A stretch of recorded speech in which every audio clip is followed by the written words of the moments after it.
Hi guys, hey, we're back. I want to show you the mechanism inside of a yarn swift or a yarn weasel, whichever way you want to call it. It works the same way. This is the big, huge spinning device that you see in those old-time pictures. If you've been in a secondhand store or in an antique place, and you've probably seen them and thinking, what can I use that for? These still have a great purpose if you're spinning your own yarn. I have it off its base because I want to show you the mechanism inside. This one does have its dial right here, and you watch this and it'll rotate coming all the way around until it reaches the clapper right here. Actually, and right now where I'm sitting, I am up against this clapper on the inside. And I want to show you how that works. So hopefully you can see this in here. Let me move this down. Maybe we can get in here. Inside, now if you look inside, right in there, there's a little piece of wood that sticks out. Now see, the gears are in there. These gears are made of wood. I know it's kind of awkward. It's at an angle. But see, here's the wooden gears right here. You can see the gears in there. And there's another one that's farther in, and it turns faster. But that gear, or that one you see right there, is the one that is triggered to this. So here's what's going to happen. When you are working one of these, I'm going to move this yarn up, out of the way. When you are operating this, because right now, I hope you can see that, I really do. Right now, that little wooden knob, I'm trying to do this free-handed. Here it is. That little wood piece is up against this. Now, here's what I want you to see is going to happen. I'm going to start turning the wheel. And I know you're going to have some shadow here until I get it to turn. And as you rotate this wheel clockwise, you're going to feel pressure when you're turning. And see, you're going to see it. And you're going to see it happening. See, it's starting to push out.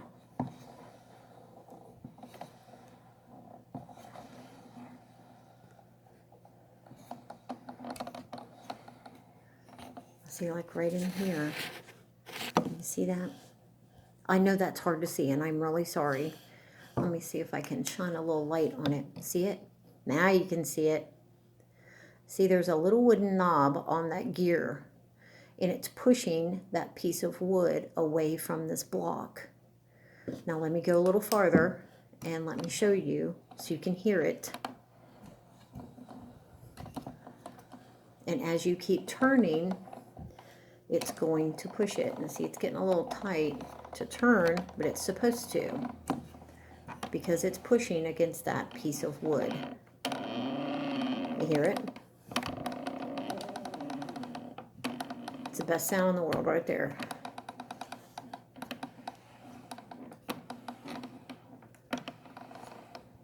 And it's a-coming.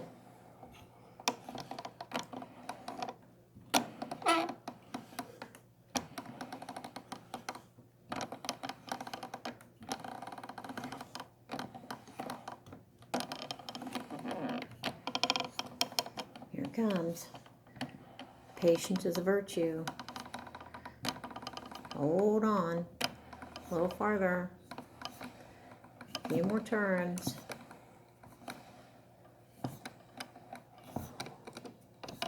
Boom. There it is. That's how these old spinners knew they had completed a skein's worth of yarn. Now, if you look, that little knob is now on this side of that wood piece. Trying to give you a good shot there. I know it's not the best, but you can see it without me tearing apart my Swift. So now it's on this side. Now if you take and turn this counterclockwise, what's going to happen is that knob is going to come against this, and it's going to come to an absolute complete halt because you can't go any farther. You have to go clockwise. So now that I'm on this side of this clapper, you come up here and see here is my dial. It's right here. So if you get one, now I haven't marked mine because I know where mine is. But if you get one of these, you can put a little mark, you know, and rotate your wheel backwards until you come against that clapper piece. And you'll hear it. It'll start grinding and moaning and groaning and letting you know that it can't go any farther. Let's see, you can back this up until you get there. And then once you reach the clapper right there, then come up here and put a little mark so you know that you are on a beginning set. Now, I know the history, when you read up on the history of a yarn swift or a yarn weasel, however you wish to call it, they say that it will hold 80 skeins, or excuse me, 80 yards. Skeins, skeins, however you want to call it, and I know someone's going to ping me on it. In my area, they call them skeins. But anyhow, they say that a yarn swift holds 80 yards. Now, my husband and I, we started at the front of the break, and we added 3.5 balls of my spun yarn to this yarn swift. And we went all the way around. This made a full rotation, and the clapper hit. We stopped, and then we backed it up, and I counted how many yards of yarn got put on this swift. I counted 400 yards for one rotation of this dial, from back coming all the way around until the clapper triggered and you heard the snap sound, the pop. It was 400 yards of yarn went onto this wheel. It's highly impressive for me. But in any case, these are fabulous pieces. I'm going to walk it back over here and put it back on its stand. I took the pin out so I could get it in and out easily by myself. There we go. Now, there is how the swift looks. Now, yes, this is large. It takes up a bit of space. It really does. I know it's fuzzy for some reason. Anyhow, this takes up some room.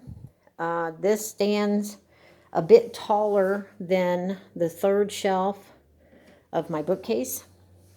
It does take some room, but here's how I use it. First off, when I spin on my Bumblebee wheel or on my Thrifty Fox, which is right there, I will take it off and put it into a ball form. And then I come in here and I loop my string here and I start spinning. And I rack it. I put all my yarn on the swift and I walk away and I let it sit. Sometimes a week, sometimes more. If the spin is if I've done a really tight spin, I'm going to let it sit longer.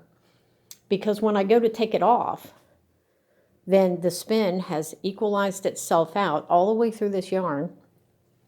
And I don't have to worry about it crinking up. If I took this off, you could crochet with it right now. It's that loose and ready to go. Now, the other way I use my yarn swift is when I'm working on my great wheel, which is right here. Now, we picked this up. Family was moving, and it was their great-grandmother's wheel, and it was broke.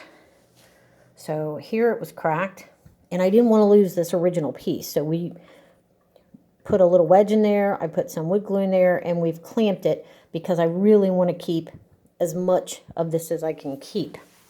Like here, she double pinned it because the pin had worn itself loose, so we just stuck more in there. This piece, the mother of all and the maidens, unfortunately, we had to remake. It was absolutely beyond repair and we couldn't save it. So we have a wood shop. So we went out and made another mother of all and maidens. The whirl is actually a whirl for the Thrifty Fox, but it works.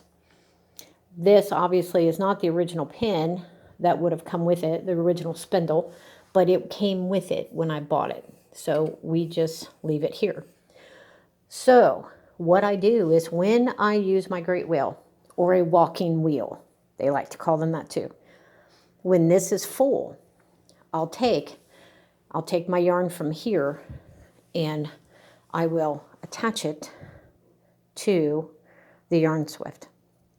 And then I'll start turning that row counterclockwise, this one clockwise, and then I can take that spun yarn and put it here so that I can start spinning here again. Now I know someone's going to ask, yes, these are cardboard pieces on my great wheel, because the lady who used this used it so much that the track on the inside is so worn, it's smooth. And we've tried everything under the sun to get my belt to catch, and it won't. It continues to come off. So this great wheel is not going anywhere. It's mine. So I put pieces of cardboard on either side to help keep the band on the wheel so I can use the great wheel. Otherwise, it's just taking up space. It's probably one of the best things I've ever bought was this great wheel. The Thrifty Fox, of course, my husband built it for me. You can get those plans on Etsy. Costs you about $15, $16. It's a PDF file they download to you. Plans are excellent. They're easy to follow. Or you just, you need a bike wheel and some lumber and some carriage bolts, and you can have a wheel, and it's a single treadle. Obviously, the great wheel, you have to walk with it. You're going to get your exercise when you use the great wheel. And but as far as the yarn swift goes, there's smaller versions out there. There's the umbrella kind if you are limited on space. If you have a small craft area, then maybe the smaller ones, the umbrella type or tabletop, would work really good for you. But if you're not limited on space and you come across a yarn swift or a yarn weasel, however you wish to call it, seriously, if you're a spinner, this is probably one of the best tools outside my drum carter ever, because I can load this up with 3-4 different kinds of yarn, and I can walk away and go do what I need to do, knowing that the tension is being dispersed evenly through my yarn, and it will come off there just as nice as you please, and you can crochet, knit, or weave with it. So there you go. There's my knowledge of a yarn swift or a yarn weasel, and I hope this is helpful to you. If you come across one, give it a look. Make sure you have the clock dial, like I showed you. Make sure it has the clapper piece in position. And look on the underside. Make sure the gears look good. And make sure the little knob, the little wooden knob, is there, because that's what's going to make, that's what's going to give you the pop sound. So you've hit that many. A lot of the smaller ones, there are some smaller yarn weasels. They're made differently. They are made at a 40-to-1 ratio, which means for every 40 rotations, you're going to get 80 yards. And those will have 40 notches on the gear. That's it. Hey, look, there's Miss Kitty. So anyway, those will have 40 notches on the gear, and every time it makes a full rotation, that's going to be your yardage. So you can do 80 before it gets that sound. On this, like I said, I counted from beginning to the sound of the pop to the clapping of that piece of wood. It was 400 yards that this held. So it's up to you if you find one, if you have the space. I personally, as a spinner, I feel that they are well worth giving them a spot in your house, using them, and keep them going, because these are, they're not rare, but you know what? They're getting harder to find, especially if they're intact and they work like they're supposed to. So there you go. Hopefully that helps you in making a decision on a Swift for your yarning hobby. And as always, have a great time doing your spinning. Spin, spin, spin. There's no wrong way to do it. There's no wrong way to create and design your own stuff, your own yarn, and then make some fabulous stuff, and especially now because it's Christmas time. So Merry Christmas, guys. Have a great end of the year. Have a great new year, and we'll see you then. Bye.